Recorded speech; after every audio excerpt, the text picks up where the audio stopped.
சிம்ம ராசிக்காரங்களே, இந்த வீடியோ உங்களுக்கே தற்செயலாக வந்ததுன்னு நினைக்காதீங்க. இப்போ நீங்கள் இந்த சிம்ம ராசி பலன் பார்க்குறீங்கன்னா அதுக்கு பின்னாடி ஒரு காரணம் இருக்குது. சமீப காலமாக மனசில் ஏதோ ஒரு குழப்பம் அல்லது எப்போ நல்ல மாற்றம் வரும்னு ஒரு கேள்வி இருந்தால் அந்த கேள்விக்கான பதிலை தேடி தான் இப்போ நீங்கள் இங்கே வந்திருக்கீங்க.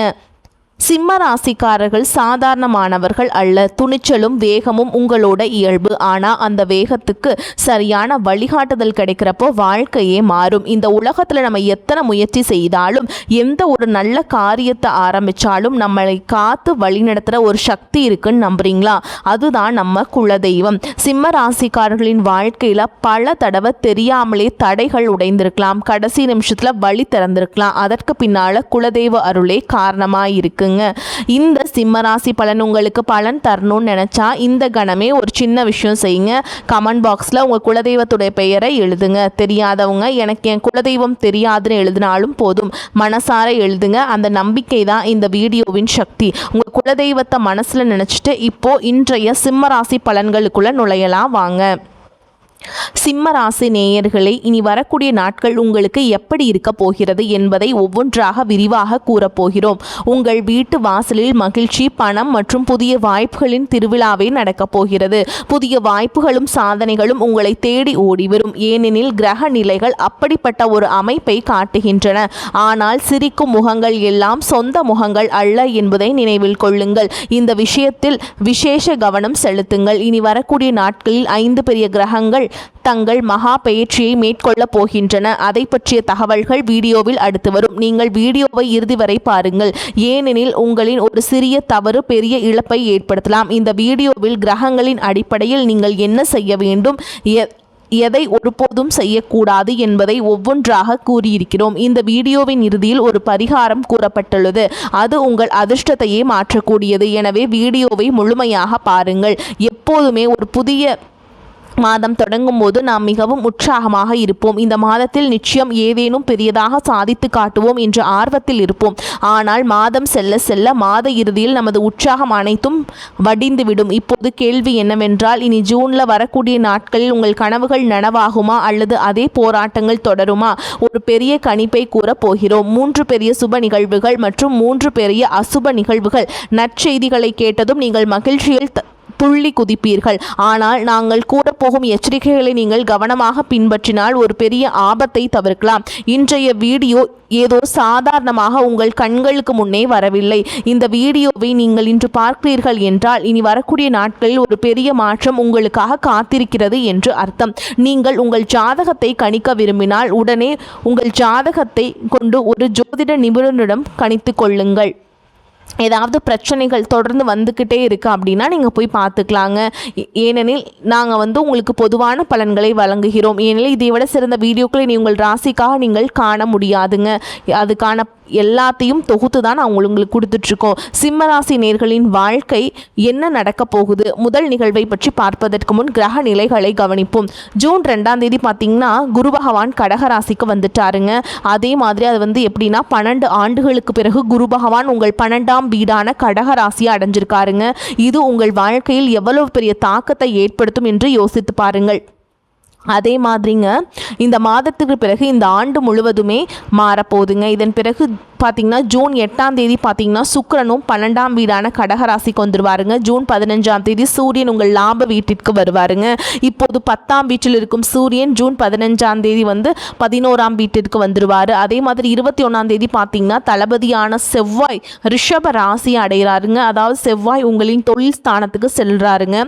ஜூன் 22ஆம் தேதி பார்த்திங்கன்னா புதன் 12ஆம் வீட்டில் அதாவது கடகராசிக்கு வந்துடுவாருங்க. அதாவது ஜூன் 2 முதல் ஜூன் 22ஆம் தேதி வரைக்கும் ஃபுல்லாக கிரக மாற்றங்கள் தாங்க இருக்குது. பெரிய கிரக பயிற்சிகள் நிறைந்துள்ளது. அதே மாதிரி மாதம் தொடங்கும் போதே ஒரு பெரிய நிகழ்வு உங்களுக்கு காத்திருந்திருக்குங்க. நாங்கள் முன்பே கூறியது போல ஜூன் 2ஆம் தேதி குரு பகவான் கடகராசி அடைஞ்சிருக்காருங்க.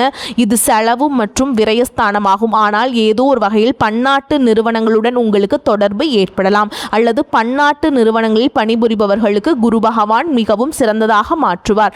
நாங்கள் ஏன் இப்படி கூறுகிறோம் என்றால், குரு இங்கே வந்திருக்கிறது சுக்கிரனும் அங்கேயே அதே இடத்துக்கு வராருங்க. அதே மாதிரி 22ஆம் தேதி பார்த்திங்கன்னா புதனும் அதே இடத்துல தான் இருக்கார். ஓகேங்களா, 12ஆம் வீட்டில் 3 பெரிய சுபகிரகங்கள் இணைவது உங்களுக்கு ஒரு வர பிரசாதத்திற்கு சளைத்ததல்ல. சிம்மராசி நேயர்களே, இதை நீங்கள் குறித்து வைத்துக் கொள்ளுங்கள். நீங்கள் வெளிநாடு செல்ல விரும்பினால், வெளிநாட்டில் குடியேற விரும்பினால், விசா சம்பந்தமான ஏதேனும் பிரச்சனை இருந்தால் அவை அனைத்தும் தீர்ந்துவிடும். நீங்கள் இறக்குமதி ஏற்றுமதி தொழில் செய்தால் அதுவும் மிகச்சிறப்பாக செயல்படும். உங்களுக்கு வெளிநாட்டு வாடிக்கையாளர்கள் இருந்தால் அவர்கள் மூலமும் நீங்கள் பெரிய தொகையை சம்பாதிக்கலாம். அதாவது பன்னாட்டு நிறுவனங்களில் வேலை செய்பவர்களுக்கு இந்த நேரம் மிகவும் சிறப்பாக இருக்கும். ஆனால் அதே நேரத்தில் உங்களுடன் நடக்க போகும் 2வது நிகழ்வு உங்களுக்கு இன்ப அதிர்ச்சியை கொடுக்கும். எங்கள் வார்த்தைகளை கவனமாக கேளுங்கள். கிரகங்களோட ராஜா அது யாருங்க? சூரிய பகவான்.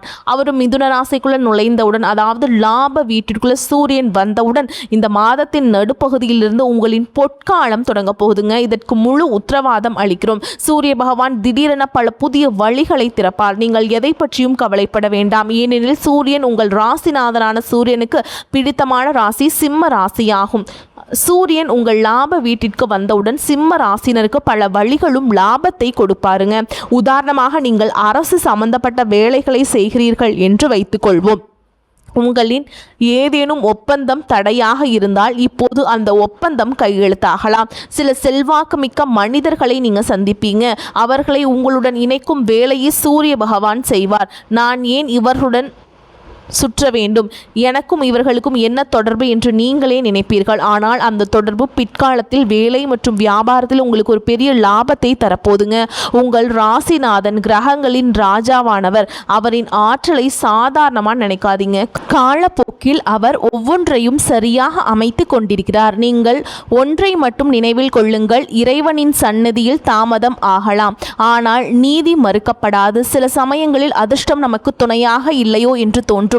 நான் செய்யும் வேலை கெட்டு போகிறது, நான் யாரிடம் பேசுகிறேனோ அவர்கள் என்னை விட்டு செல்கிறார்கள், என் அதிர்ஷ்டமே மோசம் என்று நினைப்பீர்கள். ஆனால் ஒரு விஷயத்தை நினைவில் கொள்ளுங்கள், சூரியன் உதிப்பதற்கு சற்று முன்பு இருள் சற்று அதிகமாகவே இருக்கும். உங்கள் வாழ்க்கையிலும் மகிழ்ச்சியான சூரியன் உதிக்கப் போகிறது. அதனால்தான் இப்பொழுது இருள் அதிகமாக தோன்றுகிறது. இப்போது உங்களை அலட்சியப்படுத்துபவர்கள் நாளை உங்களின் வெற்றிக்கு உதாரணம் கூறுவார்கள். ஏன் எனில் காலம் எப்போதுமே ஒரே மாதிரியாக இருப்பதில்லை. என் மோசமான காலம் நடக்கிறது, நல்ல காலம் வராது என்று நினைக்காதீர்கள். மாற்றம் என்பது இயற்கையின் நியதி. இனி வரக்கூடிய நாட்களில் பார்த்தீங்கன்னா குரு 12 ஆண்டுகளுக்கு பிறகு உங்களுக்கு அதிர்ஷ்டத்தை பலப்படுத்தும் ஒரு அற்புதத்தை செய்ய போறாருங்க. மனிதனின் உழைப்பு ஒருபோதும் வீணாவதில்லை. வழியை தாங்க கற்றுக்கொள்பவர்களை வெற்றி பெறுவதிலிருந்து எந்த ஒரு சக்தியாலும் தடுக்க முடியாது என்பதை உறுதியாக நம்புங்கள். சிம்ம ராசியினரின் வாழ்க்கையிலும் ஒரு பெரிய வெற்றி காத்து கொண்டிருக்கிறது. ஏனெனில் இனி வரக்கூடிய நாட்களில் குரு பகவான் பொறுப்பை ஏற்றுக்கொள்கிறார். 3 பெரிய கிரகங்கள் ஆரம்பம் முதல் இறுதி வரை 12ஆம் வீட்டில் அமர்ந்து வேலை மற்றும் வியாபாரத்திற்கு மிகச்சிறந்த வாய்ப்புகளையும் ஒப்பந்தங்களையும் உருவாக்குகின்றன. சூரியன் மிதுன ராசியை அடைந்தவுடன் தடைபட்ட காரியங்கள் நடக்கத் தொடங்கும். பல வழிகளில் இருந்து பணம் வரத் தொடங்கும். வருமான ஆதாரங்கள் அதிகரிக்கும். ஆனால் 3வது நிகழ்வை கேட்டால் நீங்களே வியப்படைவீர்கள். அதாவது என்னன்னா, ஜூன் 21ஆம் தேதி ஒரு பெரிய சம்பவம் நடக்குதுங்க. எங்கள் வார்த்தைகளை கவனமாக கேளுங்கள். ஜூன் 21ஆம் தேதி செவ்வாய் உங்கள் தொழில் ஸ்தானத்துக்கு வரப்போறாருங்க. செவ்வாய் இங்கே 10ஆம் வீடான தொழில் மற்றும் கர்ம ஸ்தானத்தை அடைவாருங்க. செவ்வாய் என்பவர் தளபதி ஆவார். அது என்ன தாக்கத்தை ஏற்படுத்தும் என்பதை தெரிந்து கொள்வதற்கு முன் இந்த வீடியோவை ஒரு லைக் செய்து விடுங்கள். ஏனெனில் இத்தகைய முழுமையான ஆய்வுகளை மேற்கொள்வதற்கு பல மணி நேர உழைப்பு தேவைப்படுகிறது. உங்களின் ஒரு லைக் எங்களுக்கு பெரிய ஊக்கத்தை கொடுக்கிறது. உங்களின் ஒரு லைக்கால் எங்கள் உழைப்பு அனைத்தும் பலனடைகிறது. வீடியோவை கட்டாயம் லைக் செய்யுங்கள். கமெண்ட் பாக்ஸில் தூய்மையான மனதுடன் சூரிய பகவானை போற்றி போற்றி அப்படின்னு எழுதுங்க. ராசிநாதனின் அருள் நிச்சயமாக உங்களுக்கு கிடைக்கும். உடனே கமெண்ட் பாக்ஸில் எழுதுங்க, சரிங்களா? 3வது நிகழ்வை கூற போகிறேங்க. செவ்வாய் இங்குள்ள தொழில் வீட்டிற்கு நுழைந்தவுடன் உங்கள் தன்னம்பிக்கை உயர்வதை உணர்வீங்க.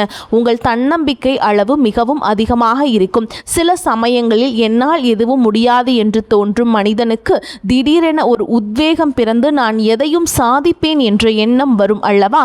அந்த தன்னம்பிக்கை தான் சூரியனும் செவ்வாயும் உங்களுக்கு கொடுக்க போகிறார்கள். செவ்வாய் நெருப்பு தத்துவத்தை கொண்ட கிரகம். மனிதனுக்குள் கோபத்தை அதிகரித்தாலும் வாழ்வின் உண்மையான வழியையும் அதுவே கற்றுக் கொடுக்கிறது. உங்களுக்குள் தன்னம்பிக்கை வரும்பொழுது உங்கள் மீதான நம்பிக்கை அதிகரிக்கும். என்னால் முடியும், எனக்கு எதுவும் சிறியதல்ல, எனக்கு எதுவும் பெரியதல்ல, நான் அனைத்துக்கும் தகுதியானவன் என்ற எண்ணம் உங்கள் மனதில் உருவாகும். நீங்கள் ஒரு காரியத்தில் முழு நம்பிக்கையுடன் இறங்கும் பொழுது வழிகள் தானாகவே திறக்கத் தொடங்கும். ஏனெனில் கிரக நிலைகள் உங்களுக்கு மிகவும் சாதகமாக உள்ளன. ஆனால் உங்கள் உற்சாகத்தை குறைய விடாதீர்கள். சில சமயங்களில் காலம் நிலையானதாக இருக்கும், சில சமயம் நிலையற்றதாக இருக்கும். விஷயங்கள் சில சமயம் சுமூகமாகவும் சில சமயம் சிக்கலாகவும் மாறும்.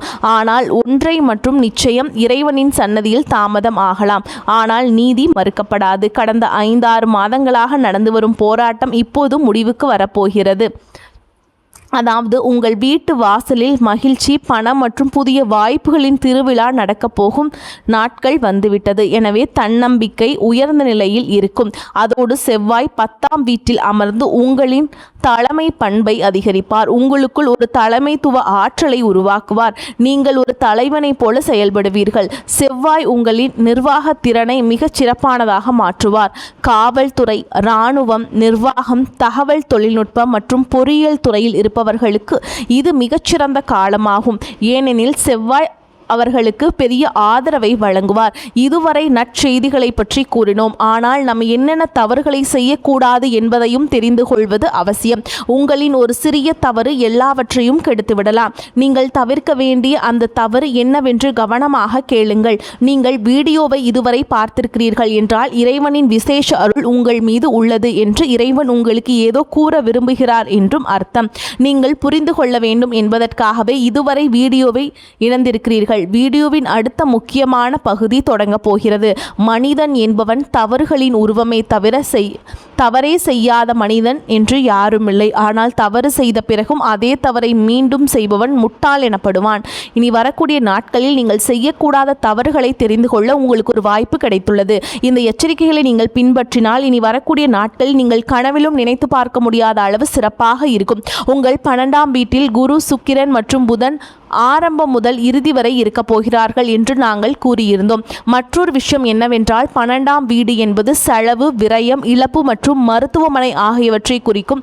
இங்கிருந்து என்ன ஆபத்து வரப்போகிறது?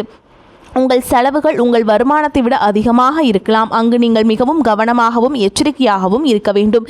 ஏனெனில் குரு 12ஆம் இடத்துக்கு போறாருங்க. 12 ஆண்டுகளுக்கு பிறகு வந்திருந்தார். குரு 12ஆம் வீட்டிற்கு வந்திருந்தாலும் அவர் செலவு வீட்டை அடைந்துள்ளார். யாரையாவது கவர வேண்டும் என்பதற்காகவோ, பெருமை காட்டிக் கொள்வதற்காகவோ அல்லது பெரிய ஆளாக காட்டிக் கொள்வதற்காகவோ நான் செலவு செய்யக்கூடாது என்பதில் விசேஷ கவனம் செலுத்துங்கள். கண்மூடித்தனமாக எதிலும் முதலீடு செய்ய வேண்டாம், இல்லையெனில் அந்த பணம் சிக்கிக்கொள்ளும். இதுதான் முதல் எச்சரிக்கை மற்றும் முதல் தவறு. 12ஆம் வீட்டில் 3 பெரிய கிரகங்கள் இருப்பது உங்களுக்கு ஆபத்து மணியை ஒலிக்கிறது. அதாவது வருமானத்தை விட செலவுகள் அதிகமாகலாம். உங்கள் செலவுகளை வரம்பிற்குள் வைத்துக் கொள்ளுங்கள். அப்போதுதான் பொருளாதார ரீதியாக பாதிக்கப்படுவதிலிருந்து தப்பிக்க முடியும். 2வது எச்சரிக்கையை கூறுகிறேன். 10ஆம் வீட்டில் அமர்ந்திருக்கும் செவ்வாய் உங்கள் வாழ்க்கையில் தன்னம்பிக்கையை கொடுக்கிறார். உங்கள் காரியங்களை முடிக்கிறார், உங்களை முன்னேற்றுகிறார். ஆனால் அதே செவ்வாய் உங்களுக்குள் ஒரு பிடிவாத குணத்தை கொண்டு வரலாம்.